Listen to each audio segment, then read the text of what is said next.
বিসমিল্লাহির রহমানির রহিম। মাননীয় সভাপতি, বিশিষ্ট অতিথিবৃন্দ, আধিপত্যবাদ বিরোধী নাগরিক সমাজের আহ্বায়ক কমিটির সদস্যবৃন্দ এবং আমাদের প্রিয় সাংবাদিক ভাইরা এবং আমাদের সবচেয়ে প্রিয় শ্রোতা দর্শকবৃন্দ, আসসালামু আলাইকুম। আমি খুব তাড়াতাড়ি পড়ার চেষ্টা করছি, কিন্তু তাড়াতাড়িও একদম করা যাচ্ছে না। আমরা আজকের বিষয় নতুন বৈশ্বিক ও আঞ্চলিক ভূ রাজনৈতিক প্রেক্ষিতে বাংলাদেশ রাষ্ট্রের সার্বভৌমত্ব কৌশল। অর্থাৎ আপনারা জানেন যে বাংলাদেশে এখন কিন্তু অন্যান্য পরাশক্তি বলা হয় যে অন্যান্য পরাশক্তিদের একটা ক্ষেত্র হয়েছে, এবং সেই ক্ষেত্রে আমরা কিভাবে আমাদের সার্বভৌমত্ব নিশ্চিত করতে পারি সেটা নিয়েই এটা বলা হচ্ছে। নতুন বৈশ্বিক রাজনীতির পরিপ্রেক্ষিতে আমরা কিছু পরিবর্তন দেখতে পাই। আমি এই পরিবর্তনগুলোকে একটু সংক্ষিপ্তভাবে বলতে চাই। আচ্ছা, আপনারা যদি কেউ দয়া করে, আপনাদের কাছে দয়া, আপনারা যদি এই ফোনটাকে একটু সাইলেন্ট করেন তাহলে আমাদের সবার জন্য একটু সুবিধা হবে। তাহলে বিঘ্নটা কম হবে। দ্বিতীয় কথা বলতে চাই যে আগে এটা ছিল এক পরাশক্তির পৃথিবী, এখন এটা হয়েছে একাধিক পরাশক্তির পৃথিবী। আগের পৃথিবীতে সবাইকে যুক্তরাষ্ট্রের কথা শুনতে হতো, যুক্তরাষ্ট্রের বিরুদ্ধে যাওয়ার উপায় ছিল না। তার কারণ কি? তার কারণ হচ্ছে যে তিনটা কারণ। প্রথম কারণ হচ্ছে যে আপনি যদি যুক্তরাষ্ট্রের বাণিজ্যিক এবং মুদ্রা ব্যবস্থার অধীনে না থাকেন, যদি পৃথিবীর কোনো দেশ যারা যুক্তরাষ্ট্রের অধীন বাণিজ্য ব্যবস্থা এবং মুদ্রা ব্যবস্থার অধীনে ছিল না, তাদের কিন্তু উন্নয়নে চরম বিঘ্ন পেতে হয়েছে। এরা কোন কোন দেশ? এটা ছিল রাশিয়া, কিউবা, উত্তর কোরিয়া এবং ইরান। এই জন্য বাংলাদেশ সহ পৃথিবীর অধিকাংশ দেশ, এই 4-5টা দেশ বাদে সবাই যুক্তরাষ্ট্রের আপনার অধীনতা বা প্রাধান্য, আধিপত্য স্বীকার করে নিত। এর মধ্যে চীনও ছিল যে যুক্তরাষ্ট্রের আধিপত্য কিন্তু মেনে নিত। যুক্তরাষ্ট্রের আধিপত্য মেনে না নিয়ে তার পক্ষে বিশ্ব বাণিজ্য সংস্থায় ঢোকা সম্ভব ছিল না। কিন্তু বর্তমানে সেই অবস্থার পরিবর্তন হয়েছে। এখন চীন, রাশিয়া, ইরান, উত্তর কোরিয়া এবং কিউবা তারা কিন্তু আপনার যুক্তরাষ্ট্রের মোকাবিলা করছে, যুক্তরাষ্ট্রের বিরোধিতা করছে, এবং সেই বিরোধিতাতে অন্যরাও কিন্তু সাহস পাচ্ছে।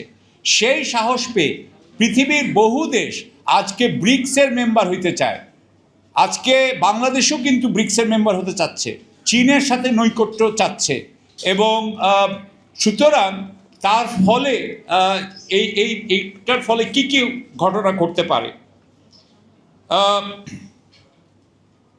যুক্তরাষ্ট্রের এর মধ্যে আরও একটা জিনিস হচ্ছে যে চীন সহ 4টি দেশ যুক্তরাষ্ট্রের আদেশ নির্দেশ মেনে চলার ব্যাপারে তীব্র বিরোধিতা করছে, যার মোকাবেলা করা যুক্তরাষ্ট্রের পক্ষে প্রায় অসম্ভব।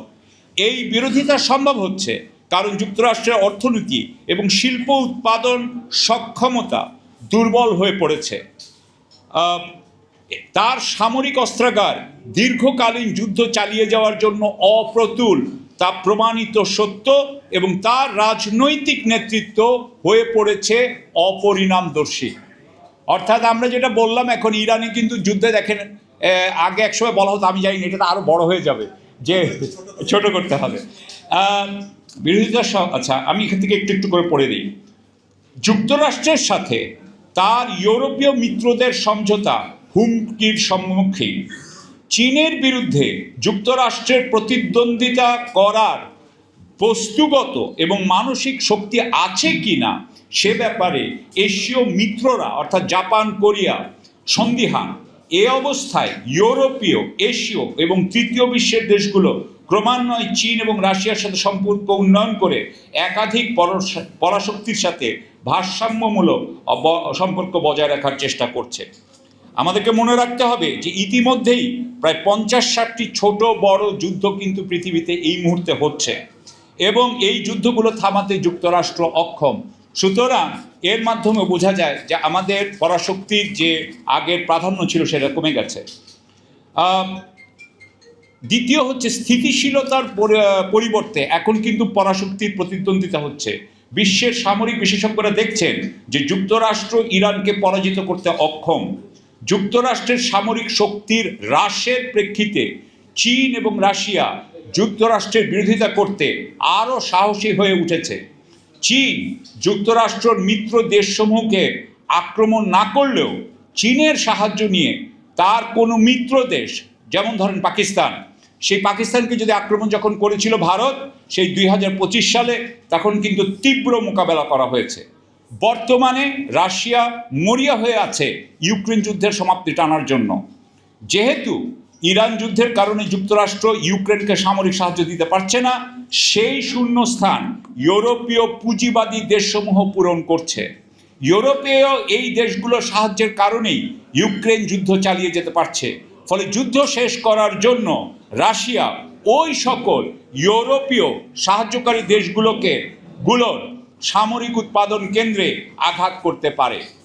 এর ফলে রাশিয়ার ইউক্রেন যুদ্ধ শেষও হতে পারে, অথবা জার্মানি, পোল্যান্ড সহ অন্যান্য দেশের সাথে রাশিয়া যুদ্ধেও জড়িয়ে যেতে পারে। আন্তর্জাতিক বাণিজ্য এবং মুদ্রা সংকটে খালি আমি একটু এটা আরেকটা লম্বা স্টোরি, এটা এখানে বলছি না। মেইন কথা হচ্ছে যে যুক্তরাষ্ট্রের আপনার যে পুঞ্জীভূত ঋণ, সেই ঋণের বোঝার ফলে তার পক্ষে আগের মতো নিজের মুদ্রা মান আপনার বজায় রেখে তার পক্ষে আর এই আপনার মানে সীমাহীন আমদানি করা সম্ভব না। সুতরাং যেহেতু আমদানি করা সম্ভব না, সেই জন্য আমি যেটা বলতে চাই যে এই ঋণের বোঝা যত বাড়তে থাকবে, যেটা আমেরিকায় প্রত্যেক দিনই বাড়তে থাকলে ডলারের মূল্যমান কমে যাবে, যুক্তরাষ্ট্রের আমদানি ক্ষমতাও খর্ব হবে। আমাদের গার্মেন্টসটা ছোট, এটা কিছুই না, কিন্তু অন্যান্য দেশে যাদের বড় বড় রপ্তানি আছে তাদেরটা ক্ষতিগ্রস্ত হবে। আগত ভবিষ্যতের কথা চিন্তা করে বিশ্বের রাষ্ট্রসমূহ যুক্তরাষ্ট্রের উপর নিজেদের রপ্তানি নির্ভরতা কমানোর চেষ্টা করছে। 2020 সালে চায়নার যত এক্সপোর্ট ছিল তার 20% যুক্তরাষ্ট্রে যেত, এখন মাত্র 10% যায়। এরপরে আন্তর্জাতিক সংস্থার ক্ষমতা হ্রাস হয়েছে, আজকাল কেউ জাতিসংঘের ক্ষমতা হ্রাস হয়েছে। যখন বিশ্বের প্রধান শক্তি অন্যান্য পরাশক্তিদের সাথে প্রতিদ্বন্দ্বিতায় জড়িয়ে পড়ে এবং সেই প্রতিদ্বন্দ্বিতা পারস্পরিক মোকাবেলার মাধ্যমে নিষ্পন্ন করতে চায়, তখন আন্তর্জাতিক সংস্থাসমূহ অক্ষম হয়ে পড়ে। যেমন আজকে আপনি দেখছেন ইসরায়েলের ব্যাপারে অথবা ইরানের ব্যাপারে জাতিসংঘ কোনো ভূমিকা নিতে পারছে না, কারণ যদি জাতিসংঘ ভূমিকা নিতে যেত তাহলে নিরাপত্তা পরিষদে আমেরিকার ভেটোর জন্য এটা সম্ভব ছিল না। এখন আমরা আসি যে বাংলাদেশের প্রেক্ষিত। উপরিউক্ত পরিবর্তনসমূহ বাংলাদেশের জন্য একটি অত্যন্ত দুরূহ প্রেক্ষাপট তৈরি করেছে। যুক্তরাষ্ট্রের শুল্ক আরোপ এবং যুক্তরাষ্ট্রের সাথে সম্পাদিত বাণিজ্য চুক্তি বাংলাদেশের আমদানি সার্বভৌমত্বকে ক্ষুণ্ণ করেছে। বাংলাদেশ বাধ্য হচ্ছে বেশি দামে যুক্তরাষ্ট্রের পণ্য ও সেবা ক্রয় করতে। এর ফলে বাংলাদেশের বাণিজ্যিক মুনাফা এবং সক্ষমতা ক্যাপাসিটি ক্ষতিগ্রস্ত হবে। বাংলাদেশ যে অঞ্চলে অবস্থিত সেই অঞ্চলে ভারত, পাকিস্তান এবং চীনকে কেন্দ্র করে যে অস্থিতিশীলতা হচ্ছে, বিশেষ করে ভারত বাংলাদেশ সম্পর্কের অবনতি, মিয়ানমারের রোহিঙ্গা বিতাড়ন এবং বিচ্ছিন্নতাবাদী যুদ্ধবিগ্রহ বাংলাদেশের জন্য একটি নিরাপত্তা সংকট তৈরি করেছে। এই প্রেক্ষিতে বাংলাদেশ নিজস্ব সামরিক সক্ষমতা বাড়ানোর চেষ্টা করছে, যার কারণে বেসামরিক চাহিদা সরবরাহ ব্যবস্থায় অর্থ বিনিয়োগ এবং সক্ষমতা সৃষ্টি ক্ষুণ্ণ হবে। এই অবস্থার আরেকটি ক্ষতিকারক দিক হবে যে বাংলাদেশের মতো উন্নয়নশীল দেশসমূহের জন্য আন্তর্জাতিক ঋণ সরবরাহ কমে যাবে। যদি বাংলাদেশ নিজের সক্ষমতা অতি দ্রুত তৈরি করতে না পারে, ভবিষ্যতে আমাদের আন্তর্জাতিক মুদ্রা নিরাপত্তা ক্ষতিগ্রস্ত হবে। বাংলাদেশ বৈশ্বিক বাণিজ্যের উপর নির্ভরশীল। বিশ্ব জ্বালানি সংকট সহ উৎপাদন ব্যবস্থা ব্যাঘাত, সাপ্লাই চেইন যেটা আর কি কী বলে, সাপ্লাই চেইন যখন আটকে যায়, আন্তর্জাতিক অভ্যন্তরীণ বাজার ব্যবস্থাকে সাময়িকভাবে অত্যন্ত ক্ষতিগ্রস্ত করতে পারে। জ্বালানির ব্যাপারে যেটা বাংলাদেশে আমরা দেখতে পাচ্ছি, এসব দুর্বলতার কারণে বাংলাদেশে বিনিয়োগ প্রবৃদ্ধি এবং কনজামশন ভোগ ব্যয় সংকুচিত হবে বলে আশঙ্কা করা যায়। বাংলাদেশের সার্বভৌমত্ব কৌশল, উপরিউক্ত প্রেক্ষাপটের 4টা কৌশল আমরা এখানে বলেছি। তার মানে এইটা যে এইটাই সব, আরও আছে, কিন্তু আমরা এখানে 4টা বলেছি। প্রথমটা আমার কাছে সবচেয়ে ইম্পর্টেন্ট মনে হয়, নীতিগত ও প্রক্রিয়াগত সিদ্ধান্ত গ্রহণ কাঠামো। বাংলাদেশের সংবিধান অনুযায়ী প্রধানমন্ত্রী সকল নির্বাহী ক্ষমতার অধিকারী। এই কারণে প্রধানমন্ত্রীর নৈকট্যপ্রাপ্ত হাতে গোনা কিছু কর্মকর্তার পরামর্শে প্রধানমন্ত্রী সিদ্ধান্ত নিয়ে থাকেন। এর ফলে সিদ্ধান্ত গ্রহণে কোনো প্রক্রিয়া থাকে না। এই সিদ্ধান্তে জনগণ এবং সচেতন ব্যক্তিদের কোনো অংশীদারিত্ব থাকে না। ফলে সরকারের সিদ্ধান্তে জনসমর্থন পাওয়া যায় না। এমতো অবস্থায় সরকারের সিদ্ধান্ত গ্রহণে একমাত্র নিয়ামক হয়ে দাঁড়ায় বিদেশি শক্তির প্রাবল্য ও আনুকূল্য। এ সমস্ত সিদ্ধান্ত রাষ্ট্র ও জাতির জন্য মঙ্গলকর হয় না।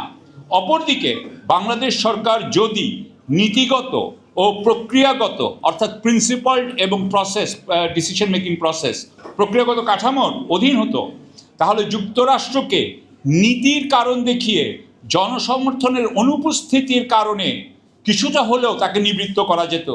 এই কাঠামো দেশের সার্বভৌমত্বের পক্ষে যে পরিসর বৃদ্ধি করে, তাতে সরকারের পক্ষে সার্বভৌমত্ব রক্ষা অপেক্ষাকৃত সহজ হয়।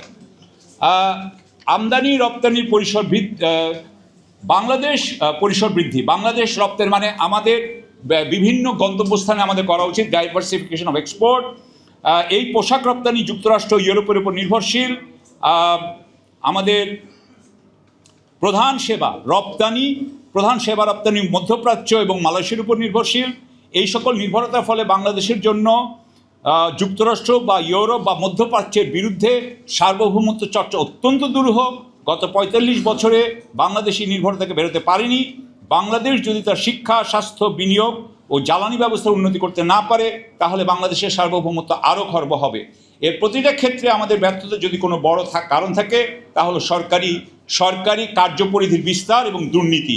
প্রতিটি কাজে, প্রতিটি খাতে সরকার যদি ঘুষ আরোপ করে, তাহলে পণ্য সেবা মূল্য অকারণে তার দাম বেড়ে যাবে, মূল্য সংযোজন ব্যতীতই দাম বেড়ে যাবে এবং এর ফলে আমাদের প্রতিযোগিতার শক্তি লোপ পাবে।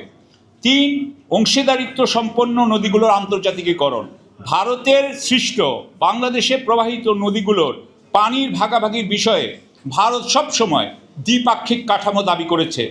এর ফলে ভারত তার শক্তি ব্যবহার করে বাংলাদেশকে পানির ন্যায্য হিস্সা থেকে বঞ্চিত করেছে।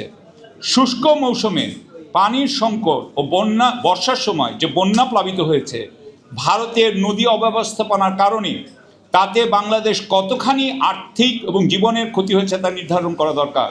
এই ক্ষতি ভবিষ্যতে এড়াতে হলে ভারতের হুমকি নস্যাৎ করা দরকার। এই লক্ষ্যে ভারত এবং চীন সহ পানির হিস্সা নির্ধারণের দর কষাকষির নেগোসিয়েশনের কাঠামো গ্রহণ করা প্রয়োজন। ভারতের সাথে নিজেদের দর কষাকষির অবস্থান অপেক্ষাকৃত জোরদার করার প্রয়োজন এবং জাতিসংঘ সহ অন্যান্য আন্তর্জাতিক সংস্থায় আমাদের অর্থনীতি এবং আমাদের মানুষের ক্ষতি ও দুর্দশার জবাবদিহিতা নিশ্চিত করা দরকার। 4, আভ্যন্তরীণ শক্তি নির্মাণ। সার্বভৌমত্ব অর্জন এবং রক্ষা কূটনীতির মাধ্যমে সম্ভব নয়। যে দেশের অর্থনীতি এবং উৎপাদন ব্যবস্থা শক্তিশালী, প্রবৃদ্ধি উচ্চ, টেকসই, বিচার ব্যবস্থা ন্যায়পরায়ণ ও কার্যকর, সরকার ন্যায়পরায়ণ, দক্ষ এবং সৎ, রাজনৈতিক ঐক্য বিদ্যমান, সেই দেশের সার্বভৌমত্ব রক্ষায় ব্যর্থ হতে হয় না। এই সকল শক্তি ছাড়া বিদেশি শক্তির তাবেদারি করে বাংলাদেশের সার্বভৌমত্বের পুনরুদ্ধার অধরাই রয়ে যাবে। কোনো ব্যক্তি, শ্রেণী বা সভ্যতার আধিপত্য অন্যের উপর প্রতিষ্ঠিত হয় যখন ওই অপর শ্রেণী, রাষ্ট্র আধিপত্যবাদীদের যুক্তি সাংস্কৃতিক ও মানসিক কারণে মেনে নেয়। অর্থাৎ যার উপরে আধিপত্য করা হয়, সে যারা আধিপত্য করছে তাদেরটা মেনে নেয়। যেমন আমরা আমেরিকারটা মেনে নিই, আমরা যেমন ইংল্যান্ডেরটা মেনে নিই, আমরা যেমন অনেকেই ভারতেরটাও মেনে নেয়। আমরা যেটা বলতে চাচ্ছি যে আমরা মনে করি পশ্চিম অথবা চীন অথবা ভারতের লব্ধ জ্ঞান এবং ধারণা আমরা অনুকরণ করে নিজেদের শক্তিশালী করতে পারবো না।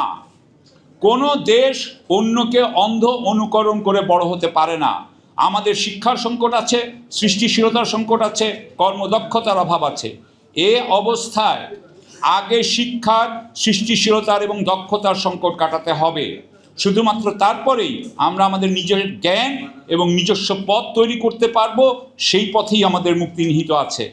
পৃথিবীর ইতিহাসে কোনো রাষ্ট্র নিজস্ব পরিশ্রম ছাড়া, নিজস্ব জ্ঞান ছাড়া, নিজস্ব পথ ছাড়া বিশ্বের দরবারে সম্মান অর্জন করতে পারেনি। আমি আশা করব আমাদের সরকার, বিশিষ্ট নাগরিকেরা এবং সচেতন রাজনৈতিক কর্মীরা ইতিহাসের শিক্ষা মেনে নিজেদের পথ তৈরিতে এক অভূতপূর্ব কর্মযজ্ঞে আত্মনিয়োজিত হবেন।